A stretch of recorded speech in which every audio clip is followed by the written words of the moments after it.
اپنی شریعت کی تحفظ کر سکیں، ہم اپنے دین کی تحفظ کر سکیں۔ اس مذہب اسلام کی تحفظ کے لیے اللہ کے نبی نے لے کر کے دنیا میں ٹیکنالوجی کو لے کر کے دنیا میں آئے تھے، جس طریقے کو چھوڑ کر دنیا سے گزر چکے ہیں، وہ طریقہ ہمارے سامنے رکھا ہوا ہے۔ وہ یہ ہے کہ ہم اللہ کو راضی کرنے والے بن جائیں، ہم اللہ کو خوش کرنے والے بن جائیں۔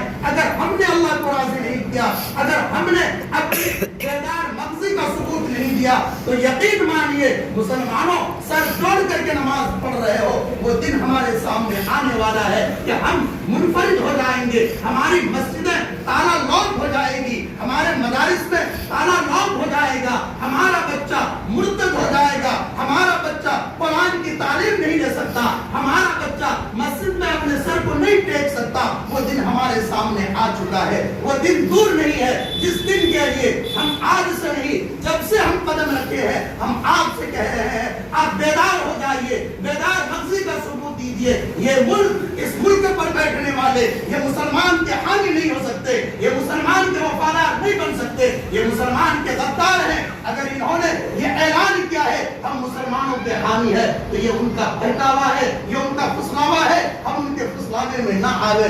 ایمان کو مضبوط کیجئے، یقین کو مضبوط کیجئے، قرآن کے رشتوں کو مضبوط کیجئے۔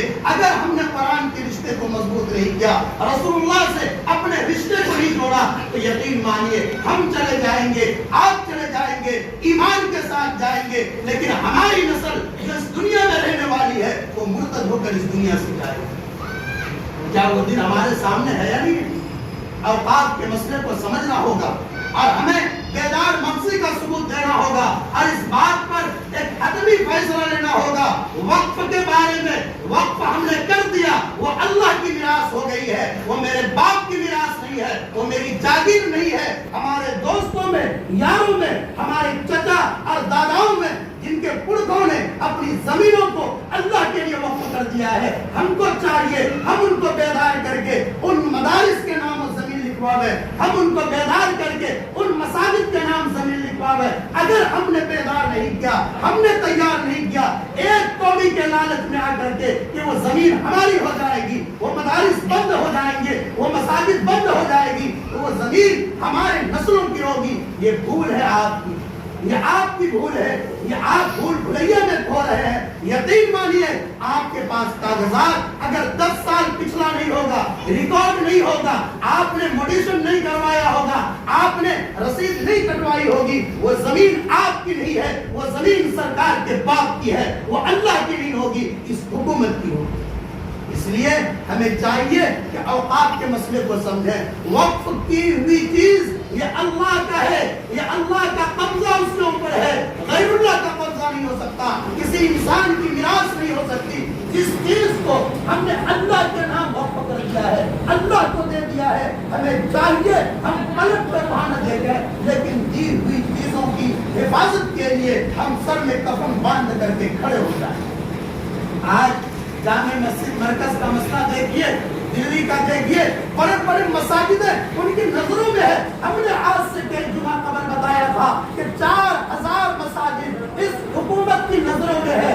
یہ 4000 مساجد جن کی زمین، جن کی تعمیرات ایکڑ کی ایکڑ زمینوں پر ہے، ان کی نظر وہاں ٹکی ہوئی ہے کہ ہم کسی بھی طرح اوقاف کی زمین کی محافظ بن جائے، اس کی حفاظت کرنے والے بن جائے۔ اس کے بعد مسلمانوں کو ڈولی پر چھسا کر ان کو بائیکاٹ کر دیں گے، ان زمینوں پر ہمارا قبضہ ہوگا۔ یہ لال قلعے نہیں ہوں گے، یہ تاج محل نہیں ہوں گے، یہ جامع مسجد نہیں ہو سکتی، مسلمانوں کے نام و نشان اس ملک سے مٹ کر کے رہے گا۔ اس لیے مسلمانوں ہم کو چاہیے ہم بیدار ہو جائیں، اپنے اللہ کو راضی کر لیں، 5 وقت کی نمازوں میں اپنی پیشانی کو اللہ کے سامنے جھکانے والے بن جائیں۔ آج یہ مولوی چیخ کر کے کہہ رہا ہے تم سجدہ کرو اللہ کو، خدا کی قسم آنے والے 10 سالوں میں ان مولویوں کو گرفتار کیا جائے گا جنہوں نے اللہ کی آواز اٹھائی ہو، جنہوں نے رسول اللہ کی آواز مسجدوں میں اٹھائی ہو، ان کو گرفتار کیا جائے گا۔ مسجدوں میں نمازیں نہیں پڑھنے دی جائے گی، مدارس میں قرآن لے کر کے بچوں کو نہیں جانے دیا جائے گا۔ کہاں آپ کھو رہے ہیں، کہاں گھوم رہے ہیں؟ ہم یہ سوچ رہے ہیں یہ دنیا ہمارے ہاتھ میں ہے، ہم صبح کو نکلے، شام کو کما کر کے آئے، ٹھاٹے مارتی ہوئی نیندیں ہم لے رہے ہیں، ہم عیش و عشرت کے ساتھ اپنے بچوں میں گھل مل رہے ہیں۔ آپ بھول جائیے آپ مرتد، آپ کی نسل مرتد ہو جائے گی۔ آپ کو اس ملک میں ان شہریوں کے ساتھ رہنا پڑے گا جن شہریوں نے آج ایمان والوں کے کھلا دشمن بن کر کے ٹرینوں پر، بسوں پر، ہوائی اڈوں پر حملہ کر ہو چکے ہیں۔ کبھی گاڑی پکڑ کر حملہ کیا جاتا، کبھی ٹوپی کھینچ کر کے حملہ کیا جاتا، کبھی ان کے سینوں میں برچھا مارا جاتا، کبھی ان کے پیٹھوں پر بندوق کے نوکوں سے نشانہ کیا جاتا۔ مسلمانوں کہاں کھو رہے ہو؟ ذرا ہوشیار ہو جاؤ، تمہارے بھائی پیٹے جا رہے ہیں، تمہاری مساجدیں بند ہونے والی ہے، تمہاری مدارس بند ہونے والے ہیں۔ اوقاف کے تحفظ کے لیے 15 ستمبر کو رام لیلا میدان کے اندر پٹنہ میں امارت شریعہ کی طرف سے جو اعلان آئی ہے، مسلمانوں کو چاہیے بڑھ چڑھ کر کے اس پروگرام میں شرکت کریں اور یہ آواز اٹھاویں اور یہ اعلان کریں۔ یہ حکومت یہ سن لے، جس طرح انگریزوں کے اوپر ہم نے سینہ ٹھوک کر کے اعلان کیا تھا، ہم اپنی گردن کو نہیں جھکا سکتے، حالانکہ ہم اپنی گردنوں پر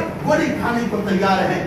آج کا مسلمان اس بات پر آمادہ ہو جائے، تیار ہو جائے اور یہ سوچ لے کہ یہ ملک ہمارا جس طرح پہلے تھا، ہمارے پرکھوں نے اس ملک کو سیکھنے کے لیے، اس ملک کی تحفظ کے لیے اپنی گردنوں کو کٹایا تھا۔ مسلمانوں آج تجھے تیار ہونا پڑے گا، تمہاری نسلوں کو تیار ہونا پڑے گا۔ اگر تم تیار نہیں ہوئے، تم اپنی نسلوں کو تیار نہیں کیے، تو یاد رکھو آنے والی نسل مرتد ہو کر دنیا سے جائے گی اور اس کا حساب آپ کو دینا ہوگا۔ آپ کا رب آپ سے پوچھے گا، جس ملک کے اندر ہم نے آدم کو بھیجا تھا، تمہارے سب سے پہلے نبی اس ملک ہندوستان میں آئے اور اس ملک ہندوستان میں آنے والے نبی اور ان سے پھیلنے والی نسلیں، اس ملک سے زیادہ مدارس، اس ملک سے زیادہ دینداریت کسی دوسرے ملک میں نہیں، کسی دوسرے ملک میں نہیں۔ لیکن ایمان کا تقاضا ہے، ایمان یہ کہہ رہا ہے مسلمانوں کو جتنا چھیڑو گے، جتنا تباہ کرو گے، یہ مسلمان، یہ اسلام اتنی تیزی سے آگے بڑھتا چلا گیا ہے۔ عمر فاروق کے زمانے میں ایمان پر حملہ کیا گیا، رسول اللہ نے دعا فرمائی کہ عمر کو ایمان میں داخل فرما، اللہ نے ایمان کے اندر داخل فرمایا۔ اتنی تیزی سے ایمان پھیلا، وہی عمر جو اپنی بہن کو قرآن پڑھنے پر گردنیں کاٹنے کے لیے دیواروں میں دھکا مارا تھا، وہی عمر کہہ رہا ہے اسلامی حکومت میں یہ اعلان کر رہا ہے کہ اگر کوئی بیٹی دودھ میں پانی ملانے سے روک رہی ہے، اس بیٹی کو بلا کر انعام دیا جا رہا ہے، انعام دیا جا رہا ہے۔ اس لیے مسلمانوں ایمان کو مضبوط کرو، اللہ سے اپنے رشتے کو جوڑو۔ اگر ہم اللہ سے اپنے رشتے کو نہیں جوڑ سکتے تو اس دنیا میں رہنا بیکار ہے۔ مسلمانوں کے نام پر یہ کلنک ہے کہ ہم مسلمان ہیں۔ ہمیں چاہیے ہم اپنے رب کو راضی کریں، ہم اپنے خدا کو راضی کریں، جس خدا نے ہمیں دنیا میں محمد رسول اللہ صلی اللہ علیہ وسلم کے سائے کے اندر بھیجا تھا اور یہ اعلان کیا تھا، محمد جن کی محمد رسول اللہ صلی اللہ علیہ وسلم کی والدہ محترمہ جس وقت اپنے لاڈلے کو بدن میں رکھی ہوئی تھی، اس وقت ان کے والد محترم کا سایہ اٹھ چکا تھا۔ اللہ نے ایسی مثالیں دکھائی ہمیں ہے کہ تم یتیم ہو، تمہارے اوپر ہاتھ تیرے رب کا ہے، تم اپنے رب کو راضی کر لو۔ تیرا رب اگر تیرے ساتھ ہے دنیا جینا آسان ہو جائے گا، اگر تیرا رب تیرے ساتھ نہیں ہے تم در بدر کی ٹھوکریں کھاتے پھرو گے۔ اس لیے اپنے رب کو راضی کیجیے۔ رسول اللہ صلی اللہ علیہ وسلم جس دور میں تشریف لائے تھے وہ دور پورا تاریکی اور ظلمت اندھیرے سے بھری ہوئی، پورا کوئی نہیں تھا حامی و مددگار۔ رسول اللہ جدھر جاتے لوگ پتھریں مارا کرتے تھے، کنکریاں پھینکا کرتی تھی۔ کیا ایسے دور سے بھی زیادہ خطرناک دور ہے؟ کیا ایسے زمانے سے زیادہ خطرناک زمانہ ہے؟ نعوذ باللہ۔ لیکن رسول اللہ صلی اللہ علیہ وسلم نے ایمان سے نہیں کیے، انہوں نے اعلان کیا جب تک میں رہوں، جب تک یہ دنیا قائم رہے، میرا یہ اعلان ہے، میری دعا ہے، دنیا کے کونے کونے میں ہر گھر میں ایمان داخل ہوگا۔ بتائیے اس دنیا کے اندر کوئی گھر کوئی گاؤں ایسا باقی ہے جہاں ایمان نہ پہنچا؟ ہر گھر میں ایمان پہنچ چکا ہے۔ لیکن ہمیں چاہیے کہ ایمان والے ہیں تو مضبوط ایمان والے بنیں، اپنے شعار کو باقی رکھیں، اسلامی شان کو باقی رکھیں، اسلامی شان کی تحفظ کے لیے اپنے سر کو جوڑ کر کے کھڑے ہوئے اور یہ آواز لگاوے، اللہ کا یہ میراث ہے، یہ وقف کا مسئلہ ہے، یہ کسی باپ کا جاگیر نہیں ہے۔ ہمیں سر جوڑ کر جب بھی ارڑیا میں بلایا جائے، کسی میٹنگ میں بلایا جائے، کسی پروگرام میں بلایا جائے، مسلمانوں اپنے قیمتی پیسے کو خرچ کر کے ان پروگراموں کو اٹینڈ کرو۔ اگر کرو گے یقین مانو ان شہیدوں کا مقام دیا جائے گا جن شہیدوں نے اس ملک کو آزاد کرنے کے لیے اپنی گردنوں کو کٹایا۔ اللہ کے واسطے آپ اگر دوسری مساجد سے تعلق رکھتے ہیں، اپنی مساجد کے لوگوں کو جمع کیجیے اور ان کو کہیے کہ اوقاف وقت آپ کے دادا پر دادا کر چکے ہیں، آپ اس زمین کو مسجد کے نام فوری طور پر رکھیں۔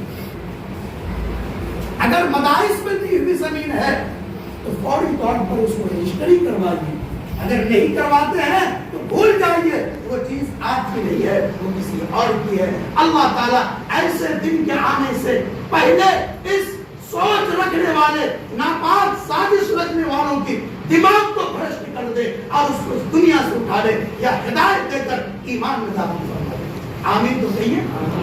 اللہ تعالیٰ کہنے اور سننے سے زیادہ عمل کی توفیق عطا فرمائے۔ 13 ستمبر تک ایک میل دیا گیا ہے، ہماری آپ کی ہر نوجوانوں کی یہ ذمہ داری بنتی ہے، ہم امام صاحب کے واٹس ایپ پر یا وہ بھی جانتے ہوں گے، آپ ان کے ذریعے سے آپ میل کر دیں، جتنی کثیر تعداد میں میل پہنچے گی حکومت کی نظر ٹکی رہ جائے گی، اور یہ یقین ہے انشاءاللہ ثم انشاءاللہ ایک دن وہ پاس نہیں کر پائیں گے۔ اس کی مین وجہ یہ ہے کہ مکمل طور پر وہ خود اپنی پارٹیوں سے حکومت پر قابض نہیں ہے، اب تو وہ چاڑی لگا کر کے ہیں، اور وہ چاڑی لگانے والے، وہ بیساکھی دینے والے ظاہری طور پر مسلمانوں کے ساتھ ہو یا باطنی طور پر ہو، اللہ پر امید ہے، بھروسہ ہے، اس بل کو وہ اس بار پاس نہیں کر پائیں گے انشاءاللہ۔ آپ اور ہم سب مل کر جمعہ کے بعد ہمارے 2-4 نوجوان رکیں گے، رک کر کے اس میل کو سمجھیں گے، اپنے گھر سے ہر فرد کے ذریعے سے اس میل کو دلی تک پہنچاویں، تاکہ ہماری آواز بیک گراؤنڈ ہو کر کے یہ کہے کہ ہم ایسے بل کے مخالف ہیں، ہم اس بل کو قبول نہیں کرتے ہیں، یہ مسلمانوں کا مسئلہ ہے۔ عجیب دور ہے، عجیب حکومت ہے دوستو، جہاں گھروں کا قبضہ ہو، مندروں میں کسی مسلمانوں کی ان کی کمیٹی میں مسلمان داخل نہیں ہے، گردوارے میں مسلمان داخل نہیں ہے، لیکن اوقاف کے مسئلے میں انہوں نے غیر مسلموں کو داخل کر دیا۔ ان کی سوچ، ان کا نظریہ بہت ہی خطرناک ہے، اتنا خطرناک ہے اگر آواز نہ اٹھائی جائے پتہ یہ چلا کہ مسلتے چلے جائیں گے، مسلتے چلے جائیں گے۔ اس لیے اللہ سے دعا کیجیے، دعا کرنے سے پہلے اپنے رب کے سامنے اپنی پیشانی کو جھکانے والے بن جائیے، رب کو راضی کر لیجیے۔ خدا کی قسم 300 سال نے اس دنیا کے نقشہ کو بدل دیا، آپ کو کروڑوں کی تعداد میں ہے، آپ کو کہیں بڑھ کے نقشہ